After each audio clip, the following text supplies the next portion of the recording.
The Son of God is coming again, and the people say, Hallelujah.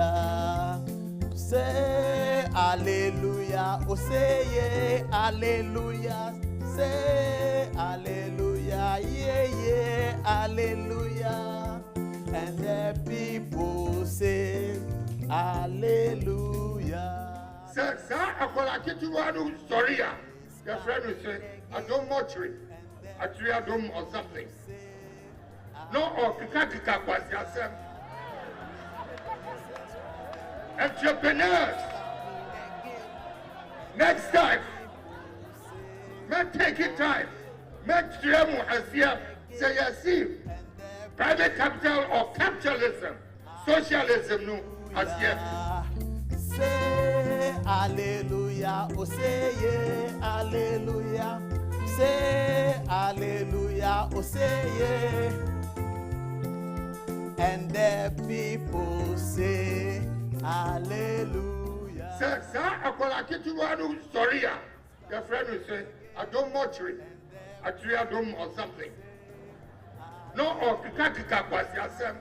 No, or Kika was yourself. God is coming again, and the people say, Hallelujah. Say hallelujah, oh say yeah, hallelujah.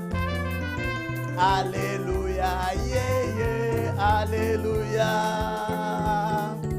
And the people say, Hallelujah. Jesus Christ, the risen Lord, is coming again. And the people say, Hallelujah. I don't mortuary. Actually, I don't or something. No, or Kika was yourself. Sir, I get you one story. Your friend will say, I don't mortuary. Actually, I don't or something. No, or Kika was yourself. Say hallelujah, oh say yeah, hallelujah. And the people say hallelujah.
last one. Okay, it's all right.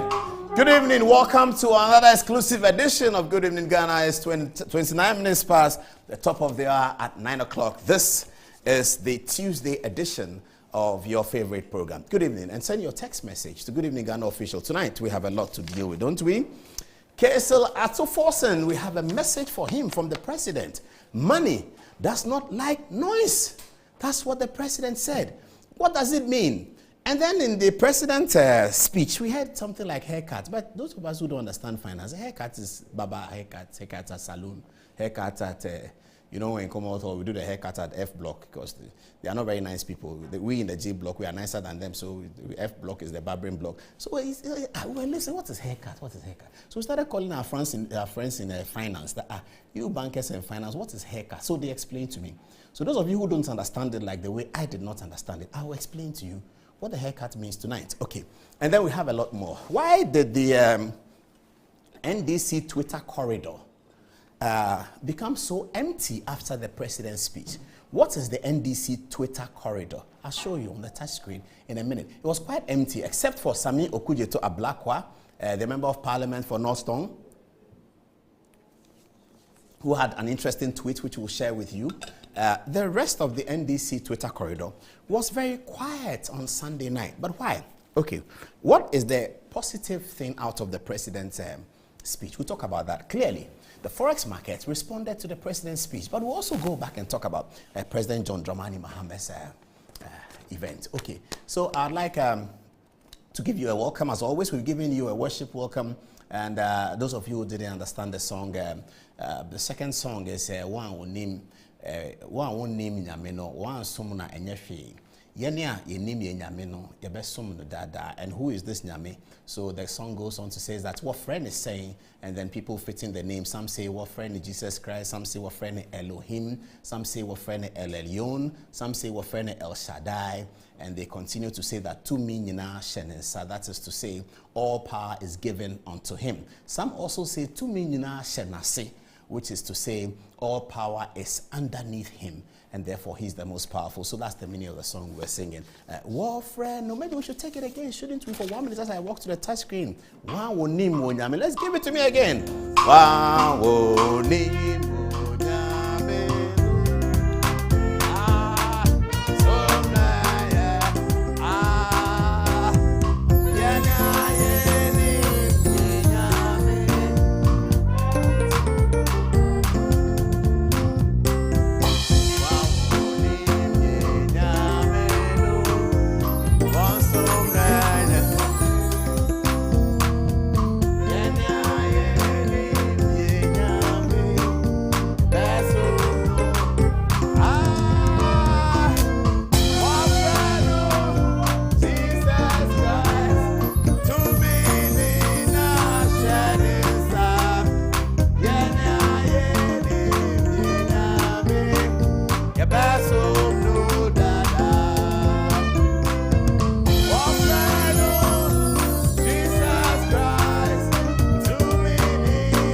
Hallelujah be to the resurrected Lord. Okay, so I was going to introduce you to a book, but somehow I forgot to get my graphic designer to put it on.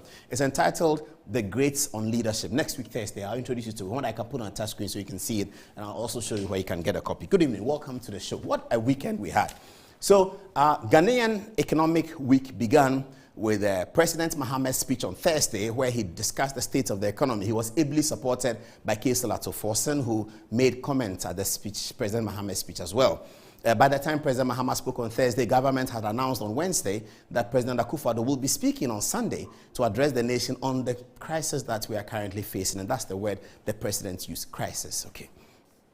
All right. So when the president finished speaking Sunday evening, it was a recorded message. One of the things that baffled me in looking at the commentary towards the president's speech, which is on social media, is when people were talking about, but why is he recording the speech? If he respects Ghanaians, he just speak live. I was totally flabbergasted about that. Whether the president records the speech or whether the president presents a speech in live format like I'm doing now, what's the difference of the content? How does that change anything? But there were a few people who were genuinely concerned, and I get the sense that they were genuinely concerned about whether it's live or recorded. It doesn't change anything. If the president speaks live and says, I will do this, and he says, I will not do this, whether he says it live or whether he says it recorded, it's the same thing. But then when I come to the post-event commentary, I'll talk about something. I have to say that. I mean, if you listen to Peace FM's morning show with Kwame Sefakai on Monday morning, and you listen to them for change your profit from a Ghanaian cedi into US dollar, but you have to keep it in a Ghanaian bank. So you can keep billions, millions, hundreds, thousands, whatever US dollar that you have as a foreign mining company, as a foreign telecom company, whatever it is, you can change your money into dollars, but please keep the dollars in Ghana so that it will factor into the demand and supply of dollars available, and hopefully that will work on the cedi. That's a simple policy measure that will significantly help the cedi, I believe. And so that was my favorite part as the president spoke on Sunday. Here is what he said about that. My favorite part of the president's speech, and begin to send your message to our Facebook page, Good Evening Ghana Official, and tell us about your favorite part as well. Now, when I put that on Twitter, a few people responded and said, I don't have any favorite part. There was nothing in the speech. All right, no problem about that. It's a democracy, so we all share our opinions. But that was my favorite part. This is how the president put it. Government is working with the Bank of Ghana and the oil producing and mining companies to introduce a new legal and regulatory framework to ensure that all foreign exchange and from operations in Ghana are initially paid to banks domiciled in Ghana to help boost the domestic foreign exchange market. That was absolutely my favorite part. If that's going to happen, and that's going to truly happen, then we're going to see a bit of improvement. And I'm going to take you to the dashboard of the dollar behavior. So on Thursday, the dollar read a certain amount, 16, I believe. On Friday, it was 16, I believe. I'm not there yet. I'll get there.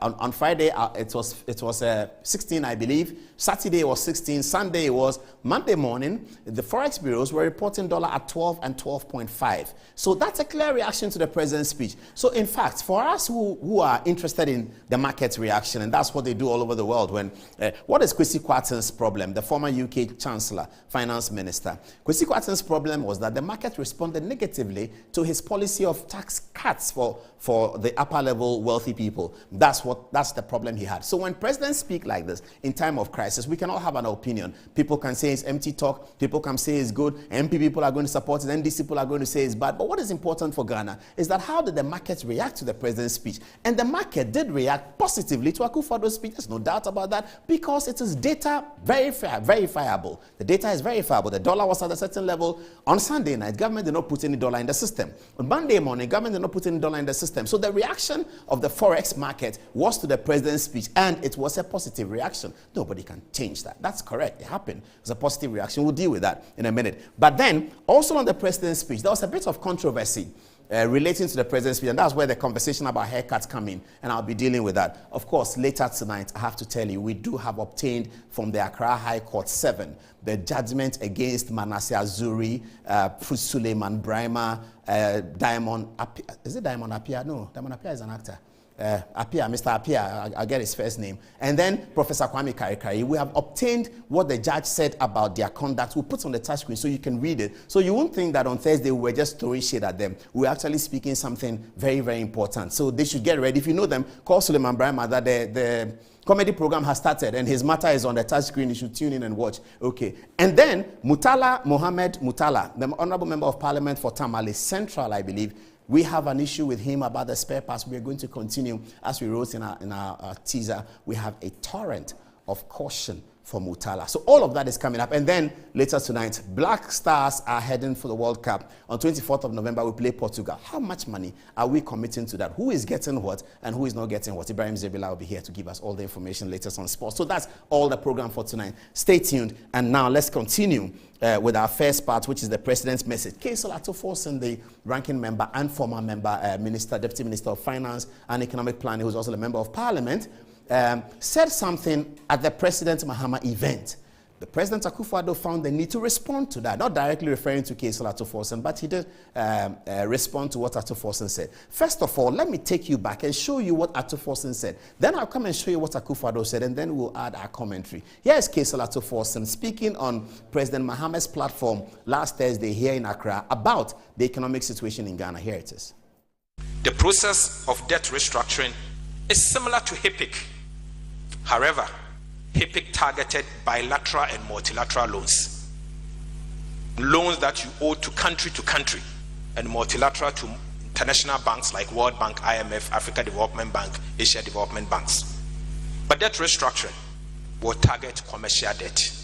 Debt that is owned to private individuals and private banks, and state banks that are privately owned. Examples of commercial lenders and possible debt restructuring envelope may include. So the following are the people that should expect a haircut. Domestic bond holders, get ready. Foreign bond holders, get ready. Term loans from local banks, get ready. Term loans from foreign banks, ready. ESLA bond holders, get ready. Get Fandache bond holders, get ready. Cocoa Bills bond holders, get ready. Bilateral loans will be affected. Export credit loans will be affected. Government contractors and suppliers, including IPPs, will also be affected.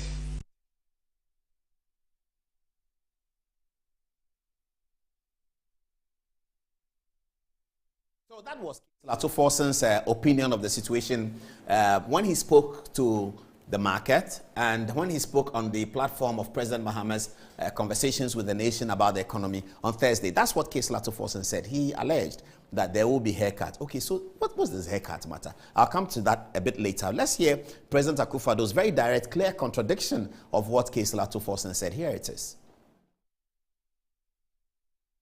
I also want to assure all Ghanaians that no individual or institutional investor, including pension funds, in government treasury bills or instruments, will lose their money as a result of our ongoing IMF negotiations. There will be no haircuts. So I urge all of you to ignore the false rumors. Just as in the banking sector cleanup, government ensured that the 4.6 million depositors affected by the exercise did not lose their deposits. Okay, so that's President Akufo-Addo saying that there will be no haircut. Okay, so what's haircut?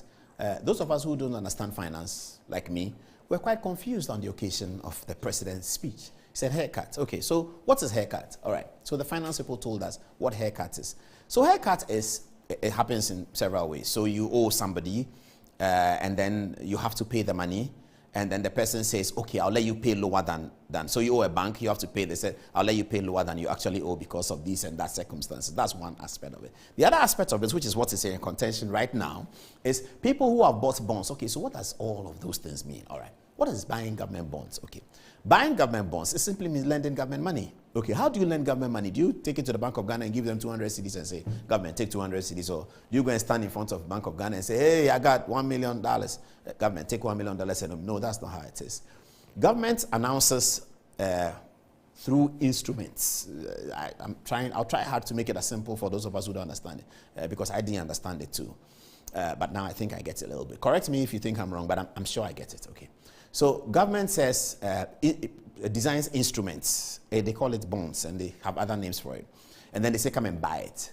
So when you buy it, you buy the bond, means that you are giving government money, and government will owe you. So you're so let's say the bond is this phone, yeah?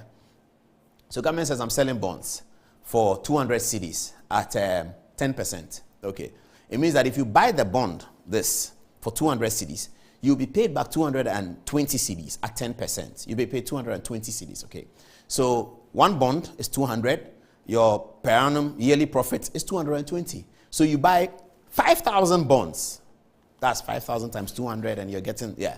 You buy 100 bonds. You buy 1,000 bonds. You buy all of that. That money goes to government. Government uses the money and then government pays you back. Okay. The allegation is that because of government's excessive debt and its inability to restructure its debt and the ballooning debt of the government, the International Monetary Fund, the IMF, which is now going to help government, is going to give government money.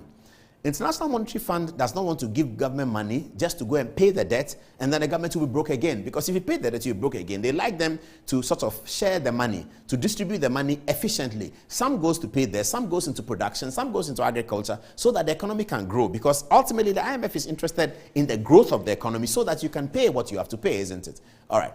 So Atuforsen was speculating that because of the excessive debt, the IMF is going to say, how much do you owe domestic lenders? Domestic lenders are those in Ghana.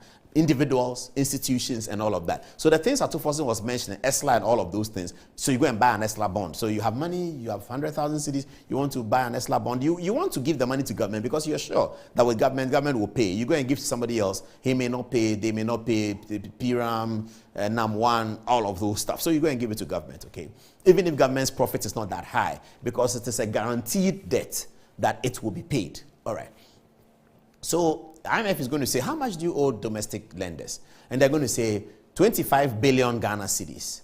And IMF will say, can you restructure that? Can you have a look at that and reduce it? That's what Atuforsen was alleging. So as soon as Atuforsen said that, people who have bought the bond for 200 cedis, who are expecting 10%, were being told that they will take a haircut. What does a haircut mean? The haircut means that government is going to come back to you and say, we told you we will give you 10%, but actually now we can't. We will give you 7%. So you still have your 200 cedis with which you bought the bond, one bond, if you bought only one bond, and you are expecting 220. Atuforsen is telling you, no, you're not going to get 220 anymore. You're going to take a haircut. We don't know. He doesn't say the percentage of the haircut. Haircut means government is going to say, well, we said 10%, but now we're going to do 8%, 9.5%, something like that. That creates a lot of panic.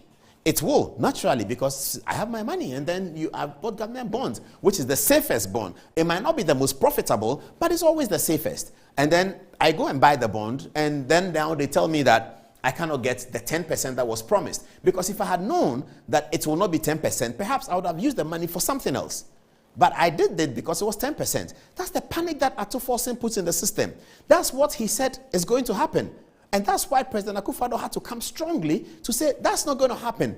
And we see that the market clearly responded to Akufo-Addo. Let's hear Akufo-Addo again, promising Ghanaians that there will be no haircut. And Information Minister has been talking about it since then, Kojo Ponkroma, if you have been listening to him. I've certainly been following him from Peace FM. He spoke on Joy FM. He spoke on Asempa. I'll be talking about what he said in a bit.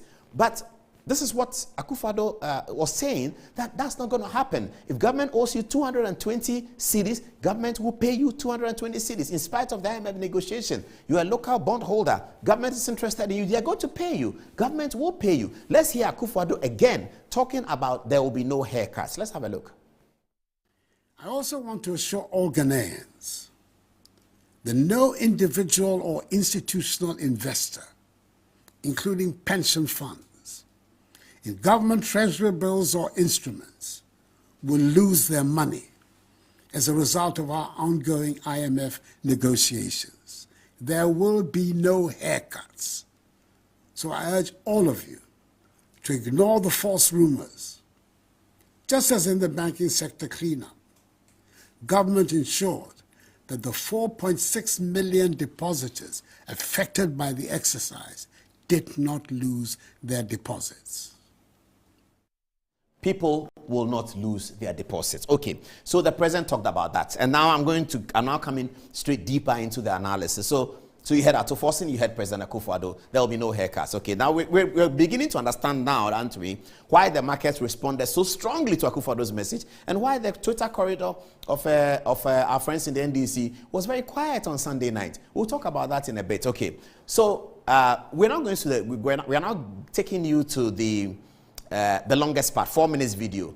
That's which is the most important. A lot of people have said, or a few people have said, President Akufo-Addo didn't say anything. Everything he said was empty. He didn't say anything. He didn't tell us anything. He didn't say anything. He didn't say anything. Okay, all right, no problem about that. Let's go to the video and see what President Akufo-Addo said are the measures that are being taken to address this economic situation. He also did say that he would be coming back again to broadcast to the nation, as he did with COVID, periodically about measures that are being taken. But he outlined the measures that have been taken now, or that will be taken now, which was agreed upon between him and his cabinet when they met in Peduase in Eburi in the eastern region. This is what he said. It's 4 minutes long. Let's pay attention because I'll be dealing with it in some particular detail. Here it is. The just ended cabinet retreat at Peduase Lodge, my government agreed on the framework for the post-COVID-19 program for economic growth and the IMF support for its implementation, as well as the work being done by the Ministry of Finance in preparation for the 2023 budget. At the retreat, we took some firm decisions that should put us on the path that will take our nation out of the current economic difficulties. Let me try and give you an outline of the main decisions without getting into the technical language that baffles many of us. To restore and sustain debt sustainability, we plan to reduce our total public debt to GDP ratio to some 55%. In present value terms by 2028, with the servicing of our external debt pegged at not more than 18% of our annual revenue also by 2028. We're committed to improving the revenue collection effort from the current tax revenue to GDP ratio of 13% to between 18 and 20%. To be competitive with our peers in the West African region. The Ghana Revenue Authority is rolling out an extensive set of measures to support the enhanced revenue mobilization. All of us must do our patriotic duty and support the GRA in this exercise. We're aiming to restore and sustain macroeconomic stability within the next 3 to 6 years, with a focus on ensuring debt sustainability to promote durable and inclusive growth while protecting the poor. We've decided to review the reforms in the energy sector, the capping of statutory funds, implementation of economy from an import-based one to a value-added exporting one is what will, in the long term, help strengthen our economy. We're making some progress with the 1D1F, but our current situation requires that we take some more stringent measures to discourage the importation of goods that we can and do produce here. To this end, we will review the standards required for imports into the country.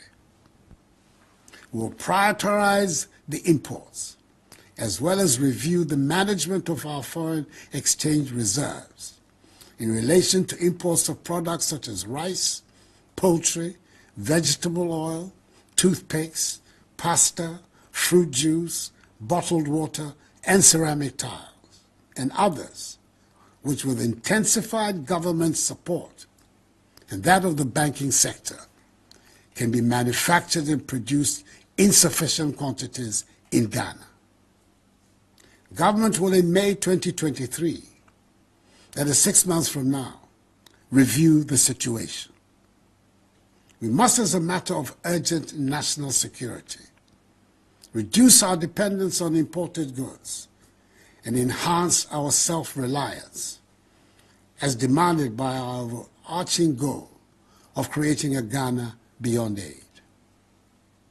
Much as we believe in free trade, we must work to ensure that the majority of goods in our shops and marketplaces are those we produce and grow here in Ghana.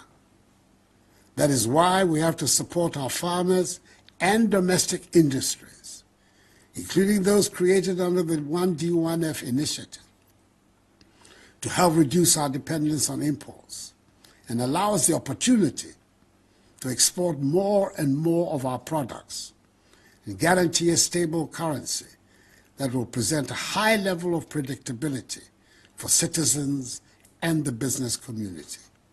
Exports, not imports, must be our mantra.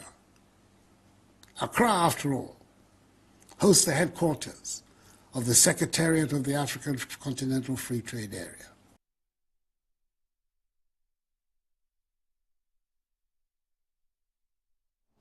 All right, so that was the president putting into perspective. But of course, I mean, some people still think there was not much in the statement, but that's the president speaking about that. Okay, so let's go now and see how the media covered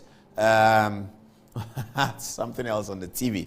Let's see how the media covered the president's speech immediately after it's finished and a few days later. So this is Reuters, the international news agency Reuters. And this was posted at 3:54 p.m. On October the 31. I believe that was a day after the president's speech. And he says that Ghana president says IMF talks will not lead to a debt haircut. And the article is by Christian Akoli and Cooper Invin.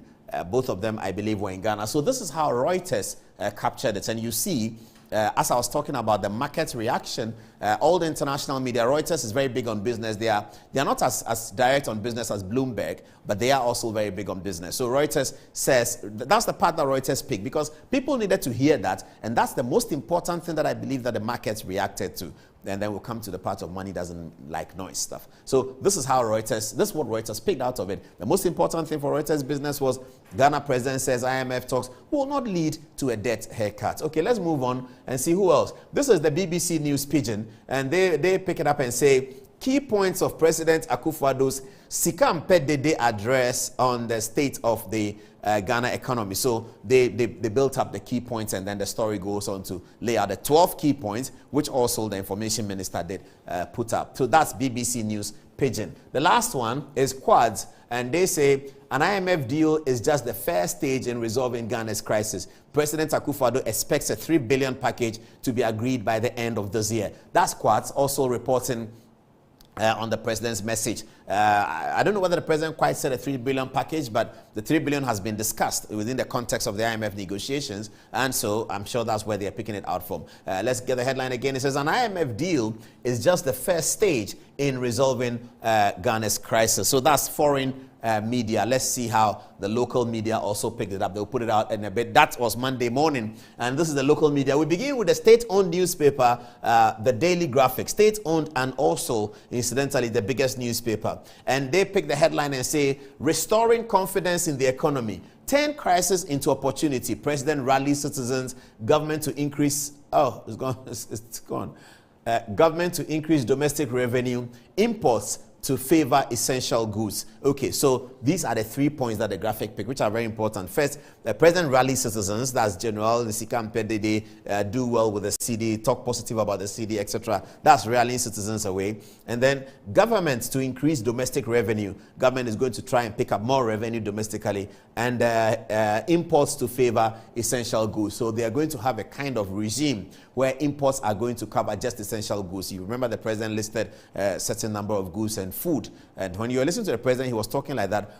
You would have thought that he's on a GTV program where they are doing cooking, because it's a pasta, rice, oil, and you don't hear presidents talk about that. But we do remember in 2008 when there was crisis, global economic crisis, President Kufuor did a similar address to the nation where he legislated on how much people can buy and sell a kilogram of rice. So I guess President Kufuor is going to get there, and people were concerned about why didn't he say this, why didn't he say that. We have been told, and the president said it, that this is his first part, this is a first speech, and he's going to get there and build it up subsequently. So that was the Daily Graphic. Now, the Observer, the Ghanaian Observer, it's a pro-MPP newspaper, I have to say, and it said, IMF negotiations, no individual institutional investor will lose money, Akufo-Addo. The Ghanaian Observer also picks on the haircut situation, which was very, very important for investors who had been told on Thursday by Kaisel Atoforsen that they were going to lose their money. That information was critical. And that's why you see the international media sort of rehash it on their front page. And the Ghanaian Observer does the same thing. It says, no individual institutional investor will lose money, says President Akufo-Addo. So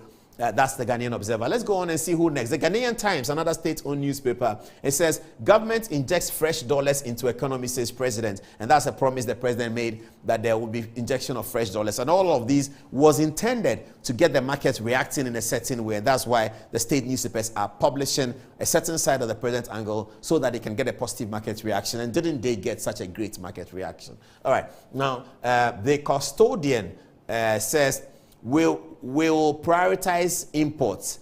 No haircut on government bonds. So they are also reporting the president's conversation about imports, that some importation will be allowed, some importation will not be allowed. That's what the president said. The details haven't come out yet, but that's really what he meant. Some importation will be allowed, some will not be allowed. And then he said there will be no haircut on government bonds, Akufo-Addo assures. This is the Daily Guide, which is also a pro-NPP newspaper.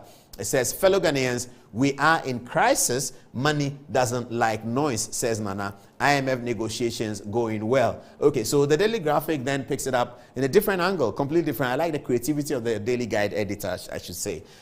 So he goes and says, puts fellow Ghanaians there. It's very interesting and exciting. And then it says, we are in crisis, which was also another important part of the president's speech. The president admitted the Ghana is in crisis. Some people said he should have apologized for the...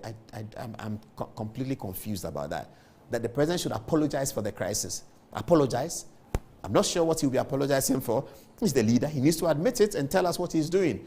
Did he create it? Okay, maybe those people may feel that he created it. They have to tell us what President Akufo-Addo did to create the high prices of oil and rice and sugar and all of that on the market. What did he do to create the high prices in fuel, that we have to increase fuel every year? Because Ghana's fuel market is deregulated. And that is a very sensible thing to do. It's deregulated. Because it's deregulated, we get hit by international shakeups all the time. What's the positive aspect of it? The positive side aspect of it is that because our markets are deregulated and we're operating a clear liberal economy, against a clear liberal economy pursuant to the principles of post-Washington consensus, we are a great target for foreign direct investment. And that's why we will get more foreign direct investment than many African countries, because we are liberal markets and we are operating post-Washington consensus economy. Okay, now the downside is that when there's a global shift, it will hit us more than it will hit other people. We are like Britain and like Egypt and other countries who have a liberalized economy who have been badly hit by this kind of global situation. Okay, but they said the president should apologize. Maybe he would. I don't know. All right. That's Daily Guide. Next is the Dispatch newspaper by our good friend Ben Efson. And Dispatch leads on, times are hard. Akufo-Addo confesses. Okay, times are hard. Akufo-Addo confesses. So that's what the Dispatch said. Sorry, I was distracted because I saw a headline that interests me. You know, I like politics a lot. So when I saw Obeda Samoan 1996 elections, I was kind of looking at it. I'll read the story later, and you can always trust Ben Efson with the election stories. I like Ben Efson for that. But today we're focusing on his first headline, which is times are hard. Akufo-Addo confesses. So the Akufo-Addo confesses that times are hard. That's what Ben Efson picked up on his front page. Now, the Supreme newspaper, I'm not quite familiar with it, but it looks like it's a nice newspaper. So Akufo-Addo speaks. Governments to review standards required for imports and prioritizes imports, reviews foreign exchange reserves, and close IMF deal by end of year. That's what the Supreme said that Akufo-Addo is saying. And Mustafa Hamid, I have to read this. Mustafa Hamid, my good friend Dr. Mustafa Abdul Hamid, is the public sector CEO of the year. Is that from the CIMG? I guess so. Okay. Congratulations to you, Mustafa Hamid. Anyway, Akufo-Addo speaks, and these are the things that the Supreme picked up. Government to review standards required for imports, prioritize imports, review foreign exchange, and close the IMF deal by the end. All right.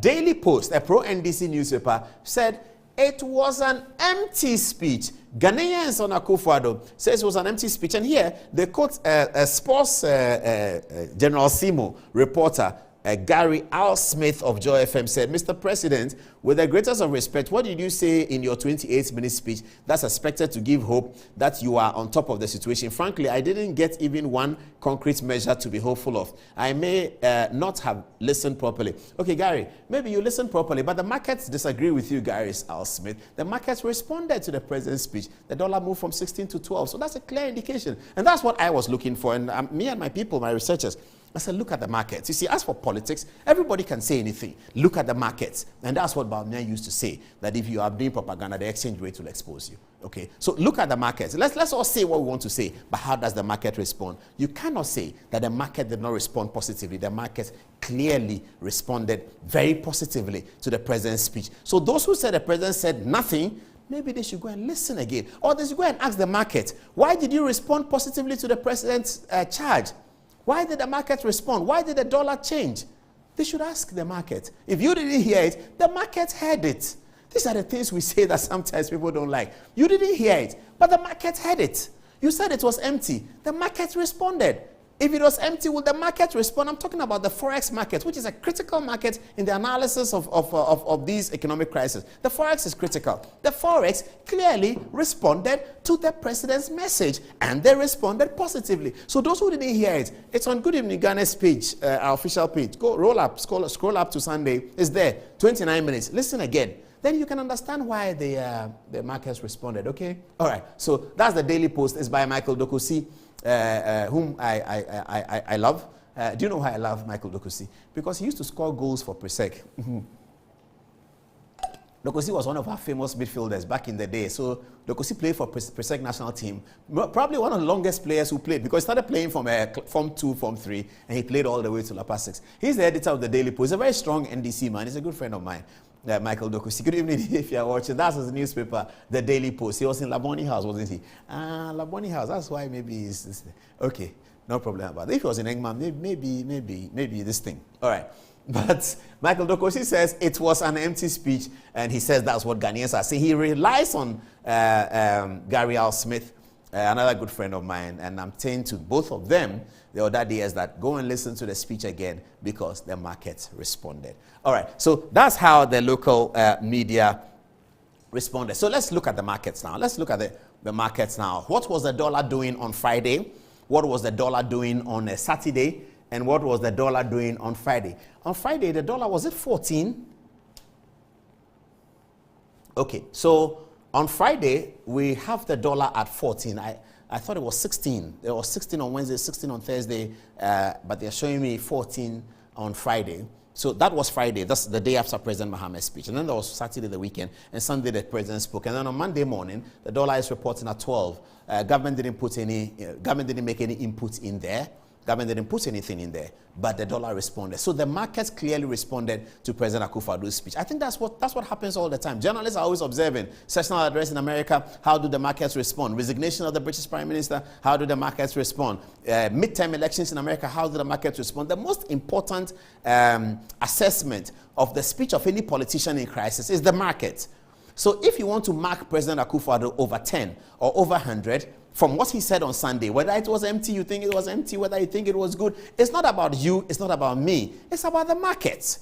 Did the market respond positively to the president's speech? You tell me, and you can send your text message. If the dollar moved from 16 to 14 to 12 after the president's speech, then you have to honestly admit, because it's not about you, it's about the data. You have to honestly admit, and that's why I talk about fidelity to the data. So if you're making fidelity or you're making obeisance to the fidelity to the data, you will say that President Akufo-Addo's speech received a positive response from the market. That's all we need to know. We don't need to know my opinion. We don't need to know another person's opinion. I say it was good. My favorite part was this. Somebody says it was empty. Somebody says it was useless. All of that is okay. But the best denominator to determine whether the president was communicating is the market. And the market responded positively to the president's speech. End of story, isn't it? Whether that will continue or not, I don't know. Whether the dollar will continue to slip down, I don't know. Whether the cedi will slip down, I don't know. What I know is that after the president spoke, the market responded, and they responded positively. Okay, now I have some small commentary. I have some small commentary on the president Mahama's speech. So I like communication, you see. So, and I did a bit of communication work I still do it, but in one of my other lives, I did a lot of communication work, not just in Ghana, but in other African countries, in Nairobi, in Johannesburg, in Cote d'Ivoire. I did a bit of communication work, so I really like that, okay. Now, so I'm always looking for the communication angles in every story. And I looked at President Mahama's communication. Can you give me President Mahama's photograph, please? Or was I going to do the Twitter? Okay, let me do the Twitter. Let me do the Twitter. So after the president spoke, after the president spoke, we have been checking the NDC Twitter corridor. And we're looking at who had been tweeting. So we looked at the NDC, the opposition NDC, the people who usually put out Twitter on these matters. President Akufo-Addo finished speaking. He addressed the nation on the economy. President Mahama has spoken earlier on Thursday addressing the nation on the economy. So it was thought that it was going to be a boot for boot kind of thing. President Mahama speaking and President Akufo-Addo speaks. Okay, so after President Mahama spoke, there was media coverage. We covered it here we gave it the live coverage on Metro TV, and then on Good Evening Ghana on Thursday, we talked a little bit about it. Other people talked about it. So we're looking at what are the reactions.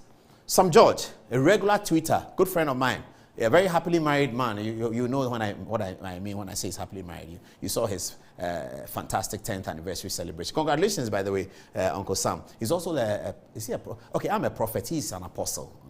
No, I'm the apostle. Is he a prophet? Oh, no, he's a Christian. He's a Christian. It's okay. He's a Christian. He's not a prophet. I'm apostle, yeah? Okay, right. Sam George did not tweet. He tweets regularly. He did not tweet. That's why I'm calling it the silence on the NDC Twitter corridor. Sam George did not tweet anything. Okay, who is next? Felix Ofosu-Kwakye, another good friend of mine, a guy whose brain I thoroughly respect. I have to say that. Felix Ofosu-Kwakye did not also tweet. So we were wondering, what is happening? Why are they not saying anything about what the president said? Have they noticed something what is happening? Sam George didn't tweet. Felix didn't tweet. Joyce Bauer, of all people, didn't say anything after the president spoke. These are people who are calling themselves the government in waiting. They were waiting to come into government. They did not have anything to say about the president's tweet. They had nothing to say. Same as the COVID time, they were not tweeting anything because when the president spoke at COVID, what are you going to tweet about? I mean, the speech was so powerful. I don't know whether Sunday's speech was powerful. I know the market responded positively, but I don't know whether it was powerful. Was it? Maybe that's why they didn't tweet. Joyce Bauer also did not tweet. Okay. Dr. Manibuama, fantastic guy. He too, he gets very busy on Twitter. After the president's speech, he did not tweet. Silence on the NDC Twitter corridor. That's against Ghanaians because you see, for civil society, we are looking to see what the government in waiting is saying. The government in waiting must have something to say about the president's speech on Sunday. But if the key actors on Twitter, among the leadership of the government in waiting, do not say anything, then that's a problem. Are they agreeing with what the president said? Okay, let's continue walking on the NDC Twitter corridor. We're going to get into a junction where at least one of them tweeted, and we're going to show what he tweeted. Omanibuama, 0 tweets. Okay, who else? Oh, there he is. Sammy Jemfi is a pastor with a Christ Embassy. You know, I always talk about that. Sammy Jemfi, he can tweet 16 times a day.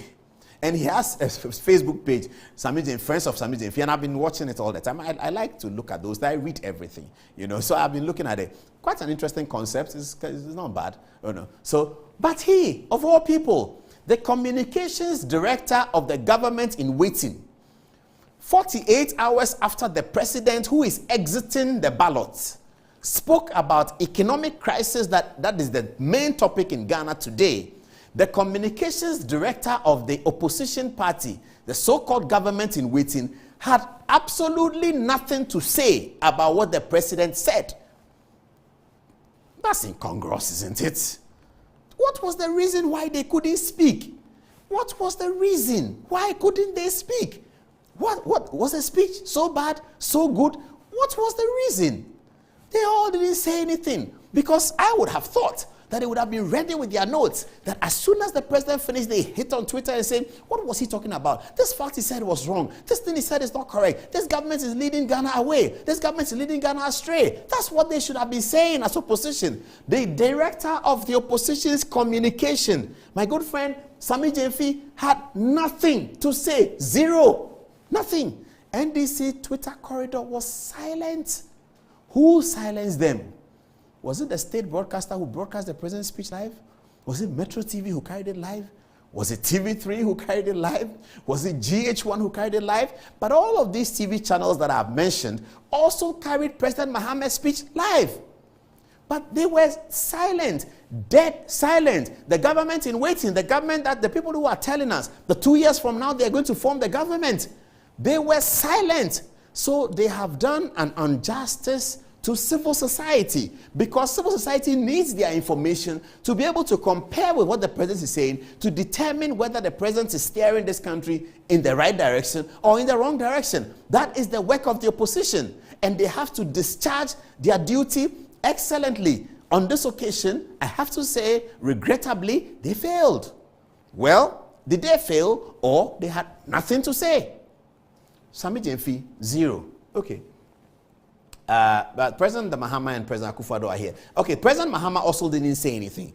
President Mahama also didn't tweet. The only person who tweeted, and we're going to give attention to his tweets, was Sami Okujeto Ablakwa. He tweeted. On the NDC Twitter corridor, he was the only one who tweeted. What did he say? Well, good. Let's look at it. Okay, so this is Sami Okujeto Ablakwa, OS_OK, ellipsis 1D. Imagine how President Akufo-Addo would have been celebrated by Ghanaians tonight if he had said the following. Okay, so Sami Okujeto presented an alternative speech to the president, which is what you expect opposition to do. So apart from the corridor being very quiet, he wasn't quiet. He did. Okay, let's get into the details of what he said. This is what Sami Okujeto said. This is the following. He said, 1, President should have said, I am sorry for the economic difficulties I have imposed on you. Was he really serious? When there was doom, so the President Mahama come and say, I have imposed doom, so even that one permits me to say, even the doom, so which was happening in only Ghana among 95 countries in the world, only Ghana. Today, the price of oil here, in Ghana has gone up. Cote d'Ivoire, Nigeria, Mozambique, Maputo, blah, blah, blah, blah, blah, blah. I can name all the 95 everywhere has gone up. So president should take responsibility and say, I have imposed, when the light off was in Ghana, only Ghana, among 95 countries in the world, Ghana was doing doom, so did President Mahama come and say, I have imposed doom so on you? Did anybody ask President Mahama to say, you have imposed doom so on us? Okujeto, your point 1, I disagree. But he tweeted. Let's move on. Point 2, he says, President should have said, I have with immediate effect fired Ken Ofori-Atta and Charles Edu-Boahen. Why? When there was crisis, the President Mahama fired Setekwe. I mean, the president has the executive right to appoint people. Sami Okujeto thinks that he should fire Ken Ofori-Atta. Why? What's the point? What is the thing that Ken Ofori-Atta has done that they want him fired? I remember President Mahama also spoke about him. I'll be dealing with that in my commentary. Okay. Then he said, President Akufo-Addo should have said that I, President Akufo-Addo, I'm reducing the size of my government by 40%. That's not a bad thing, I have to say. That's not a bad thing. But it takes a while to do the calculation of what that 40% would represent. It takes a while. So it's not something that's simple. And I have heard people who are close to the president who have urged him to do so. In fact, in today's Chronicle front page, it was there that the president accepts to cut his government. I think I saw that in the Chronicle today. Correct me if I'm wrong. So that's something that can be said. But that's something in terms of cutting the size of the government can be said about almost all the governments we've had in the Fourth Republic. But at this point, Sami Okujeto, I can accept it. Maybe not 40%, but President, we are talking about cutting. So they say some ministries are not important, we should put them together and all of that. If you cut, the responsibility of those ministries will be discharged. The people will not just be called ministers. So if you look at a society like Britain, their ministers are few, but they have such a large bureaucracy, very, very large, with all kinds of appointments, secretary, deputy secretary, even their deputy finance minister. They don't call him minister. They don't call him secretary. They call him the first secretary of the treasury. So there's a chancellor of the exchequer who is the finance minister. And they have several deputies, a whole list of deputies at the Treasury in the UK. But the first deputy, who is a member of parliament or who ought to be a member of parliament, they call him the first secretary of the Treasury. And then they have different nomenclature and designations for all the kinds of people. So sometimes when people say cut down government, I agree with it. But if you cut down government, the service of that government agency that you have cut is going to be discharged. And it's going to be discharged by people. And you will pay those people. So have you really cut down government, or you have changed the nomenclature? I don't know. It's a conversation for civil society to have as we move towards amending things in our constitution and changing our society. So that point we admit it, but we do not accept it as 40%. Okay. Number 4, he says, President Akufo-Addo should have said, I am slashing taxes on petroleum products. Well, when you slash taxes on petroleum products, you are increasing government debt. I'm sure that Ablakwa knows that. If you slash taxes on petroleum products, you are actually increasing government debt, because whatever government is getting from the petroleum products, they will not get it anymore. They have to borrow it. Now, government is trying to be self-sufficient. When the NDC did a great policy by deregularizing the petroleum situation, it was a good policy. It was done by the NDC. It was a good policy to deregulate petroleum situation. So government doesn't pay anything for our petrol. Either two, before the NDC did that under President Mahama, whatever petrol you buy, government is subsidizing some of it for you. So they said take out the subsidies. And then also deregulate. If the petrol price goes up and Shell is buying it from the international market at X, they are okay to increase their price. Gold can have a separate price. It's up to them. Let's have demand and supply rule. If you change that, you are adding to government debt. So really, this is okay, slashing tax on petroleum. However, if you do that, you are adding to government debt. Invariably, you are. That's the point. So this cannot be a point that a member of parliament should raise, because we are talking about excessive government debt at this stage, aren't we? All right. Then he said, President Akufo-Addo should have said, I am instituting regular meetings with Ghana's only 27 former heads of state, President Kufuor and President Mahama, to share their rich experience and insights with me as we navigate this. What was that point about? I don't even get it. Somebody has elected as president. You are telling him who he should consult. I don't understand that. That he should consult. That he says, I'm going to consult President Kufuor, is a relief for Ghanaians? Is that a relief to Ghanaians? I don't understand it. And he has President Mahama there. Somehow they have to fit something in. President Akufo-Addo has a mandate to discharge. He will discharge the mandate according to the way he wants to discharge it. President X when he comes, President W when he comes, they will discharge their mandate according to how they want to discharge, and Ghanaians will evaluate them for the mandate. Already we know that the markets responded positively to Akufo-Addo. We know that already. Yeah, so please allow him to do the government the way he wants. If he wants to consult the Asante Hene, he wants to consult the Yana, allow him to do that. You don't tell him who he should consult. You can tell him, he's a Democrat, you can tell him. But you don't have to think that if he doesn't obey that, then he's governing wrongly. No. Okay, so that point is flashed out. Number 6, he said Akufo-Addo should say, I publicly commit not to charter a 20,000 an hour luxury jet for the rest of my term. Okay, that's his pet subject. You know that Okujeto has been on this matter. He's been battling Eugene and him back and forth, accusing each other. Often Eugene has told Ablakwa that his facts are wrong. You've heard that before. So he wants to put that in there, which is okay, fair. Number 7, I suspend all ex gratia payments and will be reviewing Article 71 with comprehensive constitutional amendments. These are the kinds of points that bring the fight, you see. When you have been in government before, you don't come and tell us this. You were in government. You and President Mahama, you were in government. You, Okujeto, have you taken ex gratia before? I have not taken. Have you taken ex gratia before? We need to check that. Have you, as member of parliament, taken ex gratia before? Today, members of parliament are taking loans to buy land cruisers. When I get to Mutala, I'll show you photographs of land cruiser. Today, they are taking loans to buy land cruisers. Has Sami Okujeto taken some of that loan? Would he take ex gratia to pay back the loan? These are the problems that I have with politicians, you see. You can't say this. You can't. I can say it. Franklin Kujo can say it. Bryce Simmons can say it.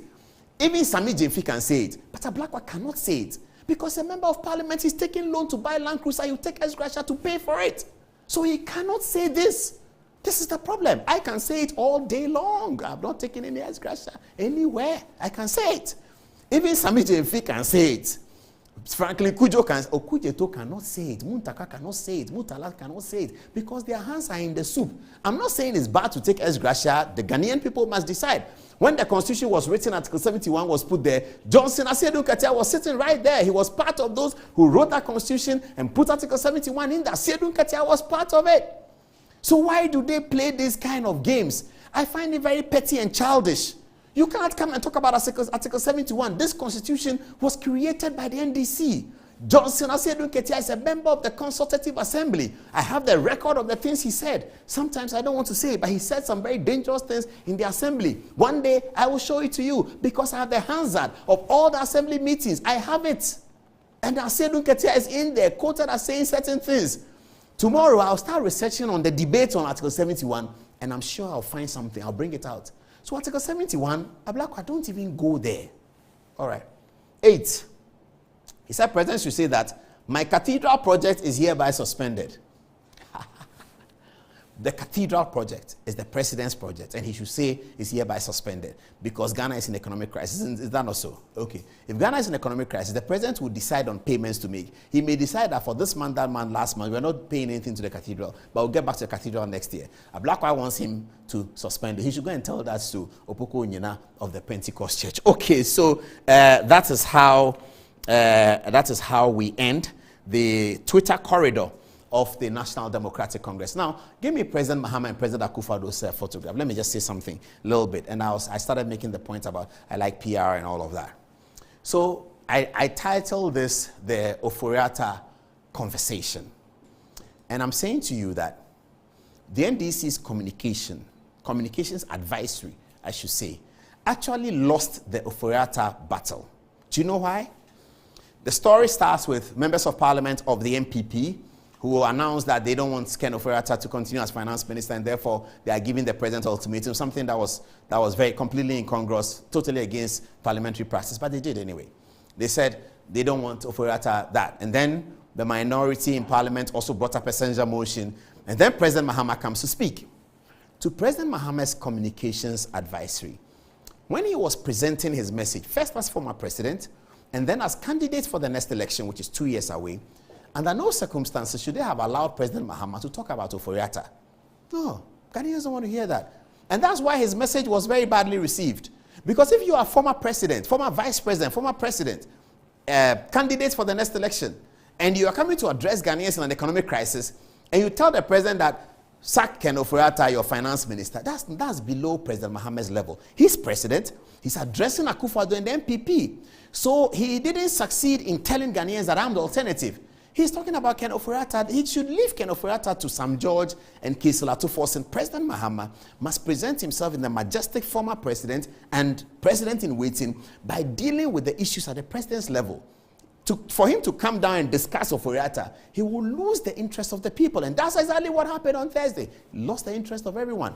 After President Akufo-Addo spoke, the nation was engulfed with his speech, whether as a joke on Sikampe Dede or whether about encourage your currency and say nice, on Facebook, people say, my currency, I love you, everybody was fooling around with it. Whatever it is, President Akufo-Addo captured the mood of the nation. And he got the nation talking about his speech 48 hours after he spoke. When President Mahama finished on Thursday, we went to bed on Friday, everybody was asleep.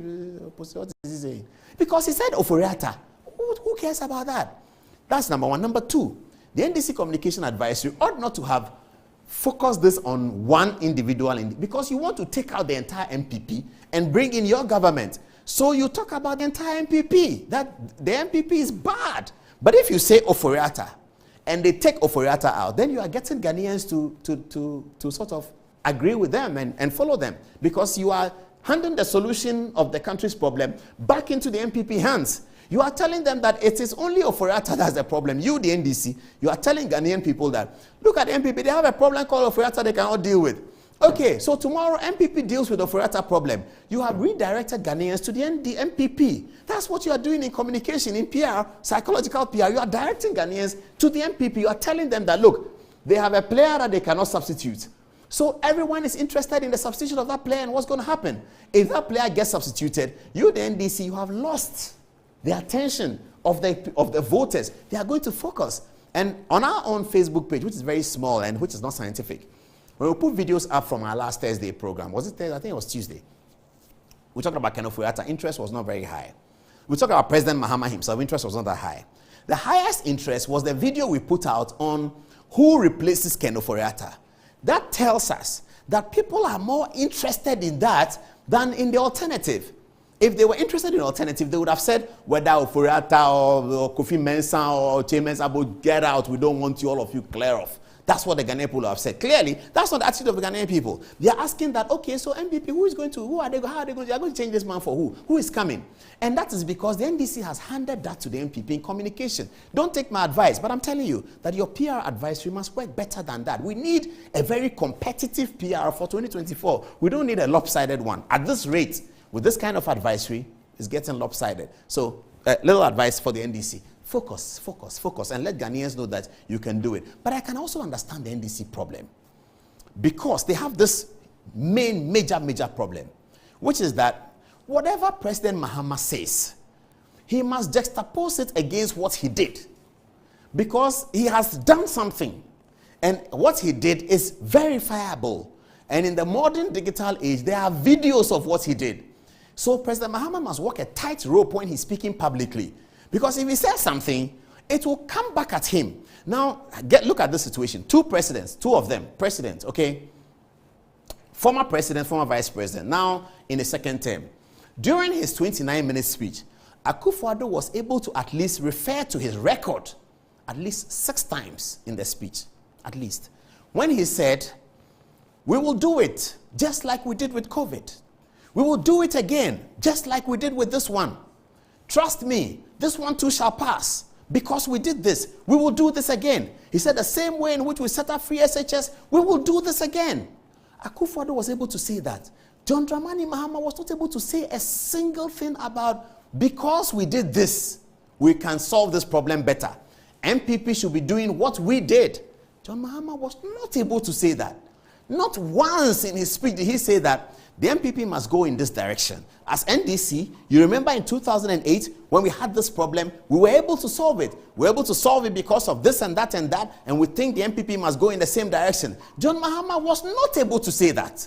He, the opposition, the government, which is still in government, we didn't need to say it because they are in government, they would have said, we are going to do this and that and that. They rather, President Akufo-Addo rather, was referring to things he had done over the last 4 years to say that you saw me do this, I will do this too. I said this and you didn't believe it, it happened. This one too will happen. So if you look at the two leaders, one of them exiting the ballot, the other one continuing on the ballot, and the one continuing on the ballot is not offering the hope and is not even offering repeat business, then that's a problem. And that's what I observed from a purely communication advisory perspective, that something must change around President Mahama's communication advisory. Not so that he wins or he loses, it doesn't matter that much, but so that the standards of the communication for the election is raised to the highest level. And I will be excited by that. Many Ghanaians will be excited by that. And many youth will benefit from understanding how communication works. Right now, the communication around my friend and brother and uncle John Dramani Mahama is not working that well. Because he should be able to say, but as I'm saying, I can understand their difficulty. President Mahama must be able to say, I have done this, so I'll be able to do it. Put a sentence that I put about politics, and this is the last thing I'm saying on this one. I put, Kweku put it up. Yes, this one. So viewers, please give me your attention for 1 more minute, okay? I'll be done with the politics in a short while. So this thing, successful political campaigning hinges on 2 things. 1, a promise of repeat business. 2, freshness of ideas that creates excitement about change. These are the 2 things on which political campaigning hinges. It doesn't mean that it's 100% a campaign cannot hinge on this one and still win. That works. But by and large, because we're dealing with sociology, we always have to say all things being equal. All things being equal, this is how campaigns succeed. You have to promise people of repeat business. That is why many governments around the world are able to win a second term because they promise repeat business. They say, look at what I've done in the first term. And that is why many presidents in their first term are controllable by the Republic. In their second term, they are not that controllable. In their first term, they are controllable because they are looking to campaign on repeat business. So if they show arrogance in the first term, that is people are not going to elect them. So you will find that many governments win a second term on repeat business. And many governments come into, many politicians come into government from the opposition promising freshness. That we're going to do something different. We are bringing something very fresh. And that freshness creates excitement about change. And that's what happened in 2016 in Ghana. That's what happened in 2002 in Ghana. That freshness. In 2016, everybody thought, Akufo-Addo is bringing something different. And how were they able to believe that? Because he talked about things that had not happened yet. One district, one factory, we had never heard it before. One village, one dam, we had never heard it before. We had heard free SHS, but we didn't know how it was going to work. On the basis of those freshness, he was able to create an excitement about change. And wasn't the change whooping? 1 million votes on the first round from an opposition candidate coming from behind. First time it happened in the Fourth Republic. First time it happened.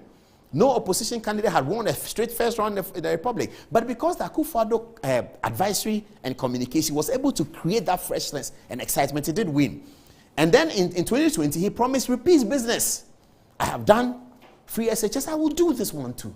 Repeat business wins him the election. President Mahama has been there before. He cannot promise repeat business. He's also not promising the freshness. Anyway, we'll see how it goes. I sent you a video about President Mahama. Terry, please, if you have it, the Metro TV video. I forgot about it. Please get it quickly. I need it. All right. So let me end this though with this one. Both President Mahama and President Akufo-Addo talked about local goods, patronizing local stuff. So I'm going to show you on the touch screen now a whole lot of local stuff. That one was shown to me. I was completely surprised. I didn't know that in Ghana we have all these. So here they are. So I'm going to show you all the local stuff in photographs, and then I will give you a phone number of Araba. You can call her, and then you ask her that you saw the products on Good Evening Ghana and you want some. Okay, so what's this here now? This is honey and cinnamon. Is it cashew? Okay, it's 100% natural. This is one local product. And these are all local products here, beautifully decorated like that. These are local products. This is our favorite shito that you eat with wache. It's also a local product, and there's Ghana on it, made in Ghana. And then G-Mix is ready to use granule soup, they say. So you can buy these things, and I hope that the prices are controlled. G-Mix is granule soup. This is a Fonio cereal cocoa mix. Okay, so for those of us who like cocoa, you can take this and keep it in your office drawer. So instead of going to buy Ausa cocoa downstairs in the morning, have this in your office drawer. Those of you who have offices with kitchenettes, just go to the kitchenette and mix it. It's Ghana made. It will not be affected by the dollar. And this is a bullfruit mix. I tell you, this bullfruit mix, I know it. Charlie, you should try it. It's amazing. Completely amazing. This bullfruit state. Me, I'm a fan of bullfruits, but I'm sure my doctor doesn't like me saying that tomorrow morning he's going to call me and blast me that the bullfruit that I said you shouldn't eat plenty, you were advertising it on TV. Doc, tomorrow I'll eat bullfruit, but after that I won't eat again, I beg you. So this one is bullfruits. It's beautiful. If you get this in your office, just pour it, get a small kitchenette and pour it and mix it. These days, you're asking people to stay at home so they don't have to take their transport. You're at home, buy it, take it home, just mix it small. The children are going to school, Charlie, put it together for them. They will love it, man. Add a little bit of sugar. Yeah, my doctor is going to kill me when I talk about sugar. But you add a small, not much, yeah? All right. And then you have Tutu Baba is what? Kobe, Semni. So this is Kobe. It's perfect, you know. I don't know how to cook that well, but those who know how to cook say that the Kobe part. All of this is made in Ghana. Can you imagine that? And this is Yabrani, Fanti Kenke. Yabroni.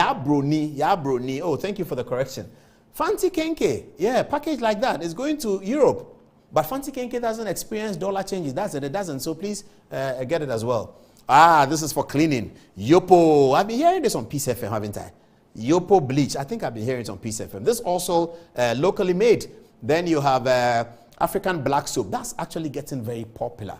Very, very popular. The black soap thing is getting really popular. I know people who buy it for their children in Presec, in Fanspim, in Adisa Adel, and they say the children like it. Especially, they say the boys don't like bathing, but with the black soap, they bath. So, you know, it's cool. Me too, I was a boy before. I know that boys, we have issues with bathing. I remember my friend, I won't mention his name, because he's a big man, he who doesn't bath, you know, but it's okay. Now he's grown, he's bathing. Me too, I'm bathing. But, you know, if you take me back to the time I was 13 years, maybe something, but it's okay. So black soap is good. And it's locally made. It's not affected by the dollar price. This one particularly surprised me when I was reviewing the photos this evening. Shower gel, black soap Sankofa shower gel. Really nicely packaged, I think. I mean, I don't know whether people agree with that, but it's really nicely packaged. So all of these are local, gentlemen. So in this season, let's get there. Granola, dark chocolate chips, locally made, is by Bex. And then more granola, different kinds, all of it nicely made, ultra wax. I'll show you the photograph of the shop where you can find it. This is what? Amit or something like that. Is it what? Natural, I think it's a soap or so. This one is, I think, Shito again. There are a lot. And all of these products, you will find them. I'm looking for the photograph of the shop where you can find them. This is black pepper Shito. This is hibiscus mint. It's a tea, I think, mixed. All of this made in Ghana. The packaging is Ghana. All of this packaging is going abroad. We're exporting all of these things, but you can consume them here as well. Plantain chips. This I've seen it, I think, at Airport Shell or so. It's there. It's really nice. Okay, and I've not seen this one. I have to try it. The other plantain chips. More plantain chips. Ghanaians like plantain chips, you know.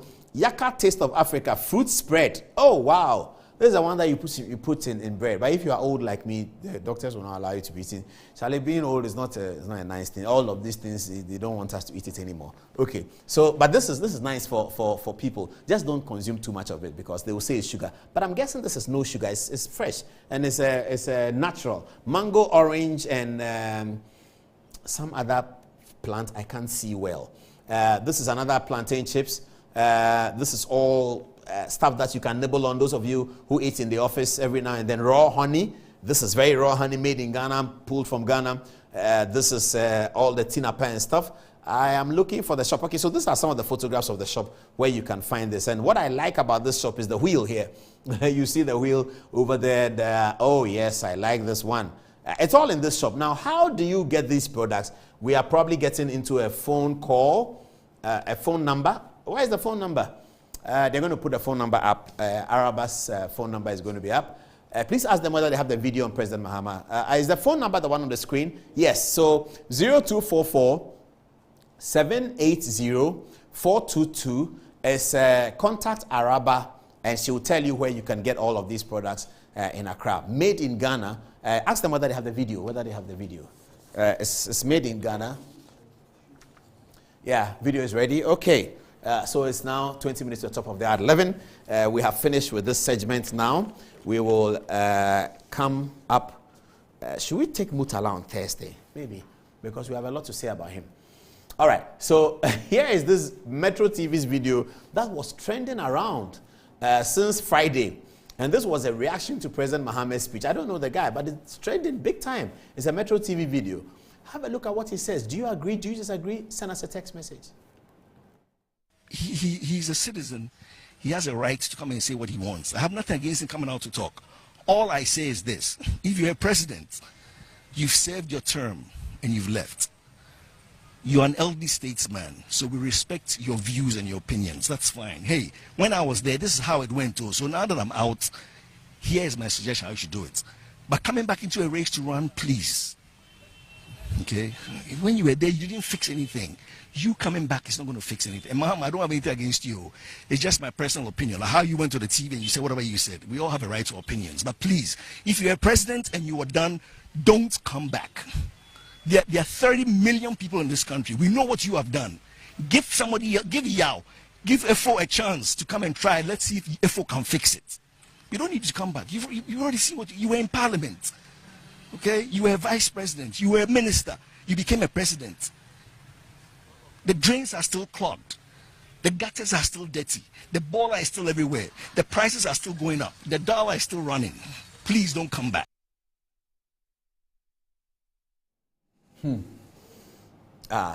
You agree with him? Do you disagree with him? But it's been trending. I don't know who he is. Metro TV should find him for me. He's been trending. It's really trending. I saw it all. People were sending it to me from our brother. Hey, your station, why? Are you now MPP or what? Why is this? I said, oh, no. We are just telling the truth. You know, Metro is the most diverse station in terms of political programming that you can have. They should give us an award for that. One station, we are very diverse. Let's go to the text messages on a Tuesday night, 20 minutes to the top of the hour, maybe 19 minutes to the top of the hour, 11 o'clock. It's a beautiful Tuesday night. And let's begin with you, Antoinette. What are people saying? Okay, so coming from Yao Oben, He says, once the president speaks, definitely the cedi would appreciate a bit. Plus, the cocoa syndicated loan is in to strengthen the cedi. It's not like the market totally responded to the president's speech. There is temporary money strengthening the cedi, and is the reason real work needs to start now. We have no time. Ghana has a short breathing space. Now, Edward Dugbaza also says that the market responded positively because there were some stories in the grapevine that the finance minister would be sacked. Samuel Ofosu-Ban also says, the one who needs to apologize to the Ghanaians is the ex-president who kept us in darkness that created doomsday in the British Encyclopedia for the first time in the history of mankind. Now, this is coming from Miftahu Tamale. He says, after the president's speech, instead of holding intellectual debates about the content of the speech, he should have left a line there, Sika Mpedede, and that one line is trending more than anything else he said. He knows us very well. We dey play for this country. Now, Nanateria says, Apostle Paul, the haircut could also mean prolonging the maturity date, which could reduce the market value given the increasing interest rate. And Kwajo Jamra Maxwell says, God bless you for having time to explain what the president said to Ghanaians. Okay, so coming from Aaron Babako Kokomisa, he says, good evening to you. The only way of medium to save the ailing economy is when we adhere to the following points with rapt attention. Point 1, which he says, we should start encouraging domestication. Point 2, we should start to encourage our own, that is to start to buy made in Ghana goods and services. Point 3, he says the government should give bigger room or opportunities to infant industries to produce more to meet market demand at any affordable price. And then we have a message from Safianu Adam. He says, good evening, Paul. In fact, Nanado is a gem. He speaks lucid English and knows how to whip the general masses in line in times of hardships and despair. His one fellow Ghanaian's presentation has started having positive impact and effect on our economy, and that is decisive and proactive leadership. Hashtag Sika Mpedede from Safianu Adam Pusiga. Then we have a message from Kweku Sniper. He says, there is no redemptive measure aside change, now that it is eventually clear that the incumbent is absolutely empty. We have a message from Ni Odenkepa. He says, our country, Ghana, is always at the mercy of the developed economies. In fact, as a country, we must always be preparing for the unforeseen event that can derail our economic gains as we try to industrialize. We know our local products are most times expensive than the foreign goods. We know as a country we import almost everything. Any move as a result of war elsewhere affects us. Eunice? Mr. Paul, you make journalism interesting. We love you. This is coming from Richmond, from Tampane. Osman Ahmed Kansuri is saying that, good evening, Paul. Watching you live from Warhead office of JY for NPP. Paul, we would like you to interview Dr. KB Bahama from the Vice President's office. This man would educate us on the measures taken by the government to address the current economic challenges. Also coming from Mark. Paul, it is just too much. He is a true definition of modern journalism. Please, I think Paul should organize seminars or workshops teaching the young on constructive and positive journalism. The SSS students will soon be on holidays. Just get at least 100 participants and start. Nuruddin is also saying, good evening, Paul. You are the best journalist in Ghana and your show is the most popular show in the nation. From Nuruddin Zongo, Oti region. Alexander Seifa is also saying, lots of people are questioning why the president didn't give any short-term measure to alleviate the hardship we face now. That is not true. Indeed, the president provided lots of measures such as 1. Arrangements are being made to purchase lower cost of fuel for Ghanaians at various sources while we stabilize our Forex to stabilize the increase in inflation. 2. His government is going to review importation arrangements to prioritize local manufactured goods, most especially through the 1D, 1F arrangements thus far. and it will also give support to more than before. And then 3, that there will be a mechanism where all foreign companies working in Ghana will be obliged to keep their dollar in our local banks to boost domestic foreign exchange market. My worry is, where are the products of the 1D, 1F? By now, we should be seeing some of the products in our markets. This color bully must stop.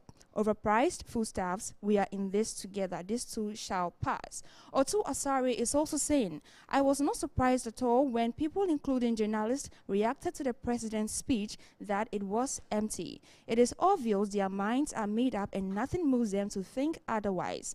But I at least heard that we need to look at our dependency on imported goods. Augustine Asari Donko is saying, maybe Nanado should have people who can translate the English into some widely spoken local languages, for so many people do not understand. Everybody is saying Sika Impedede because Nanado actually translated it for their understanding. Good journalism good journalism make the good Lord bless you. This one is coming from Abubakar Seidu, and then from Montana. The same NPP government said we won't go to IMF, but we went to IMF.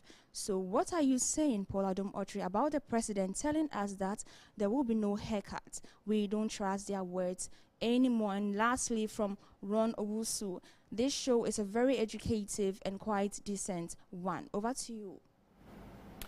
Right. Jude Akon says, today is All Saints Feast Day in the Catholic Church, so please, Paul, wish all Catholics a happy feast day.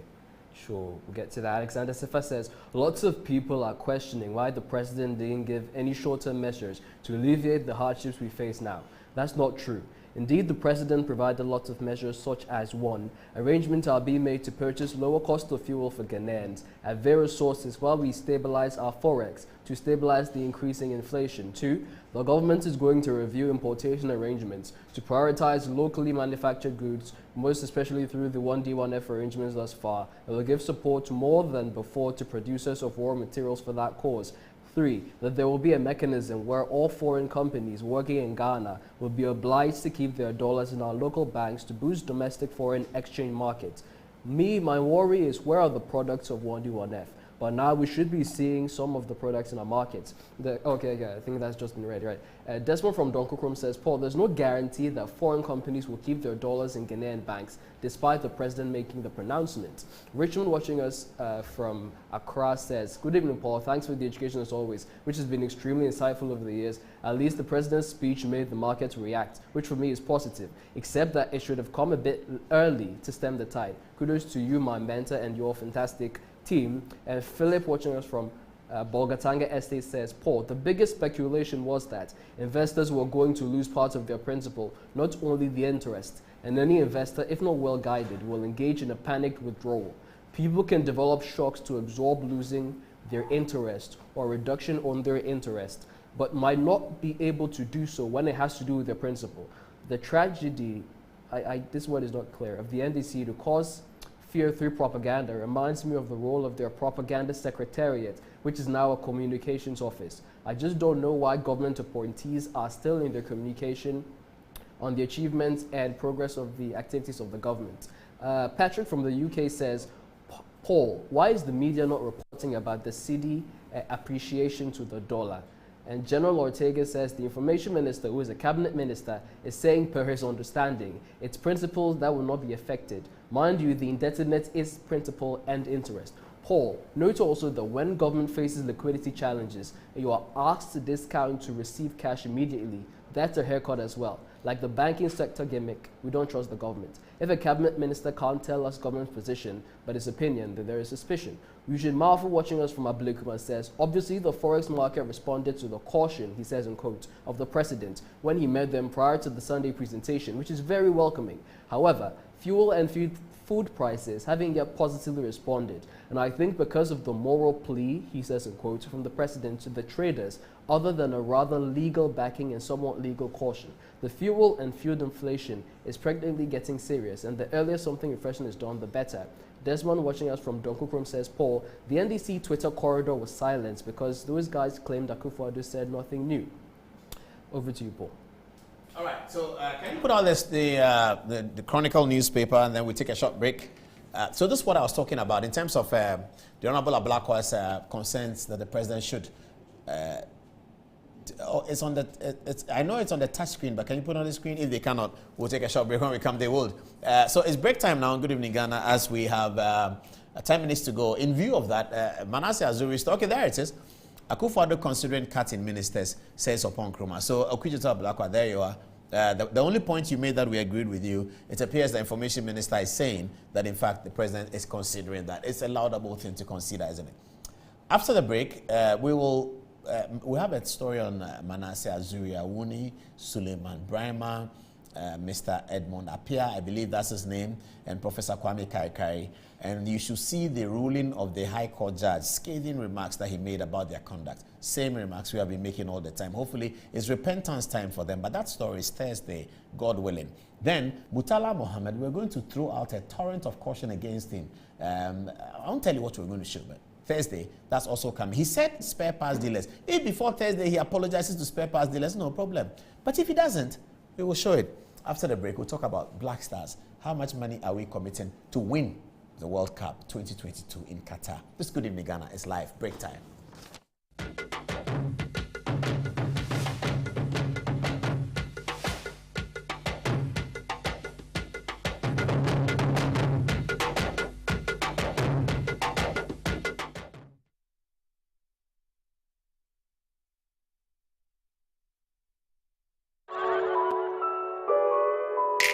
A state-of-the-art facility built with your family needs in mind. A medical center positioned for all your fertility problems and other diseases. Medimosis Clinic and Prostate Center. Our goal is to help our patients achieve and maintain optimal health. We have fully functional OPD laboratories in all our branches. Do you have problems urinating? Medimosis is the ultimate solution. Our Prostacure X capsules and Prostacure Herbal Tea treat prostate problems. Our Afromosis capsules gives you maximum performance, and for the ladies, Femacure X capsules solves all your menstrual problems. Locate Medimosis Clinic and Prostate Center at Adenta Barrier near the traffic light, Ashaman Ajekojo, Kumasi Ahinima Kokobing, and in Accra, Ministries after the Ghana Highways Yard. Call 0244 068 447. We accept National Health Insurance card and all other private insurance card. Medimosis Clinic and Herbal Center, your ultimate solution for prostate problems.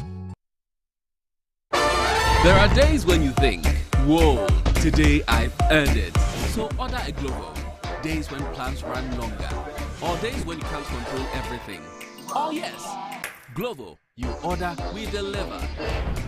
Over 18 years in business, Appointed Time Printing Limited has delivered quality service to some of Ghana's well-known brands. With our equipment capacity, we are able to deliver 1,500 pieces of polo and t-shirts in 1 hour. This is only possible with us. For retailers and wholesalers, we offer for sale high-quality polo shirts and t-shirts in different colors at affordable prices. We have a one-stop shop for all creative designs and billboards, 3D signages, flexi banners, car branding, stickers and posters. Locate us at the old GNTC building near Swansea Shopping Arcade, Accra. Contact us on 0501 454165, 0501 454167. Connect with us on Instagram, Twitter and Facebook at Appointed Time GH. Appointed Time Printing Limited. Our printing is a solution.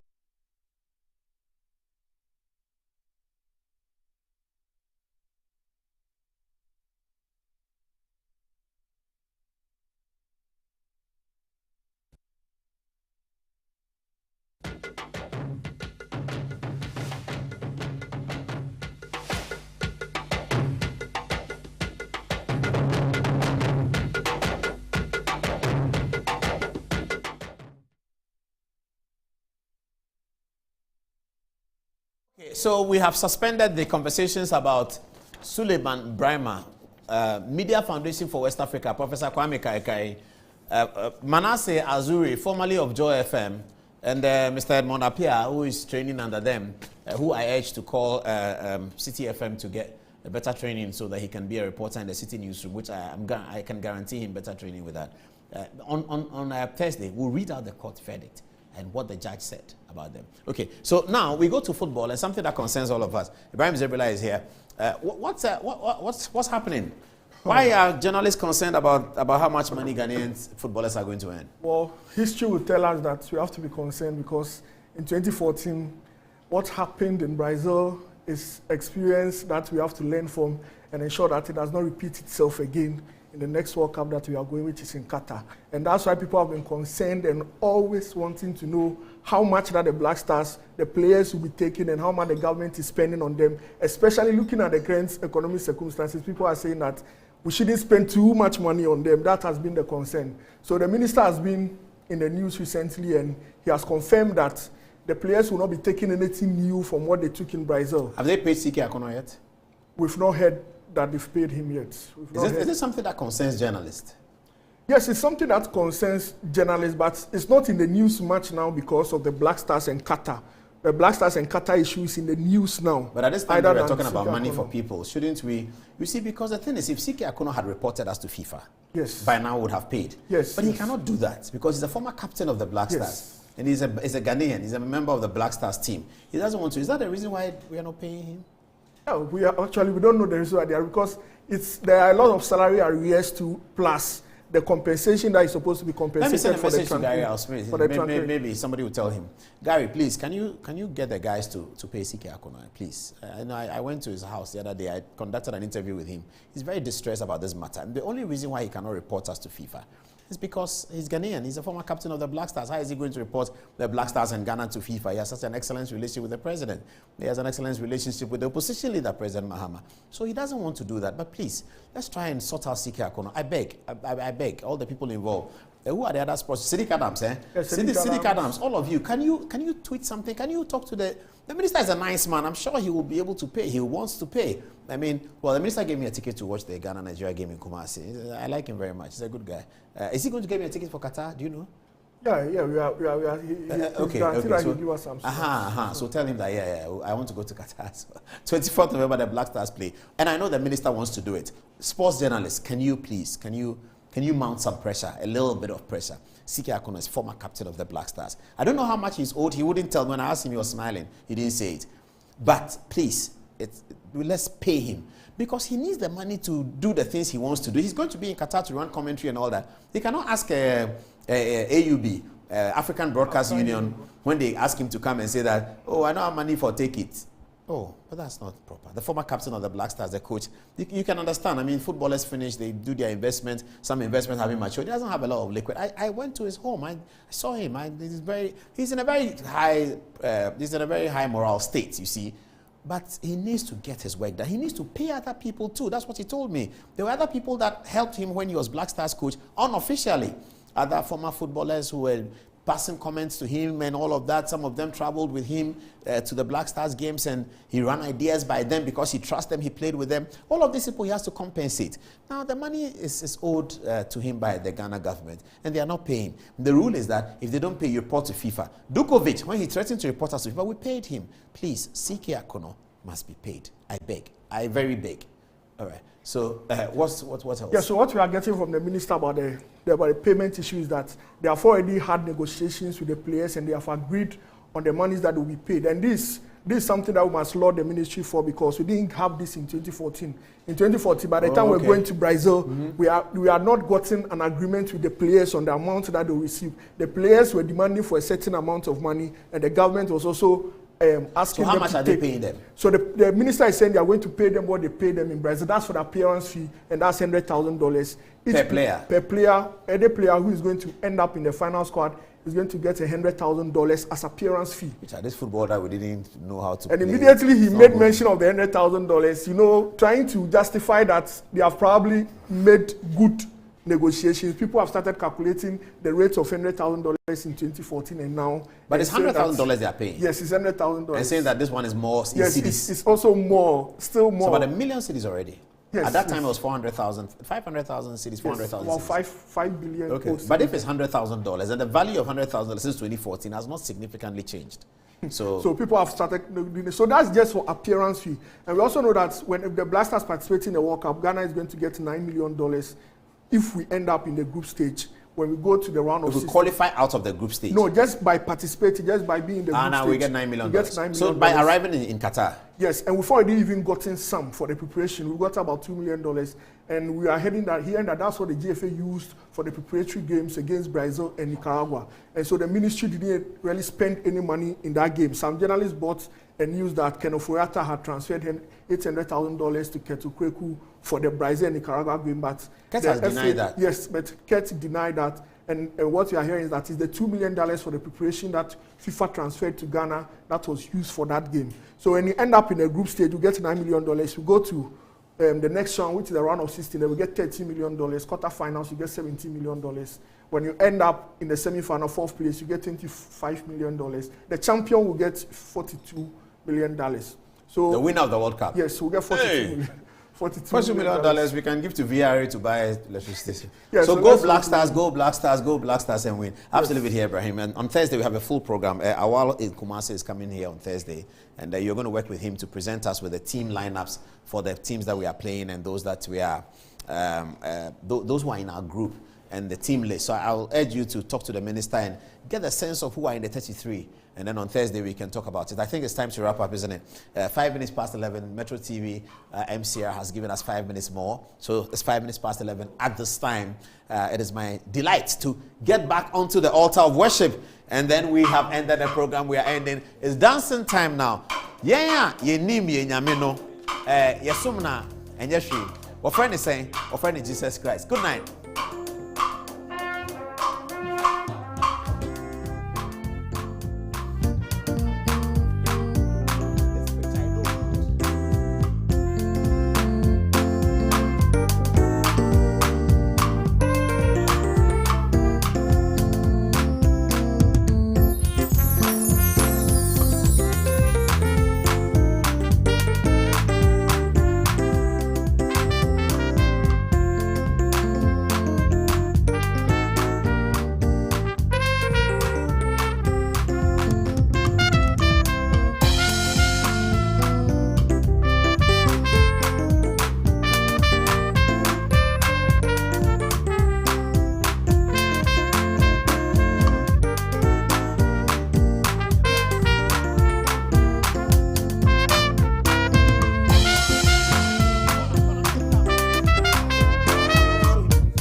Metro TV, insightful and inspiring moments.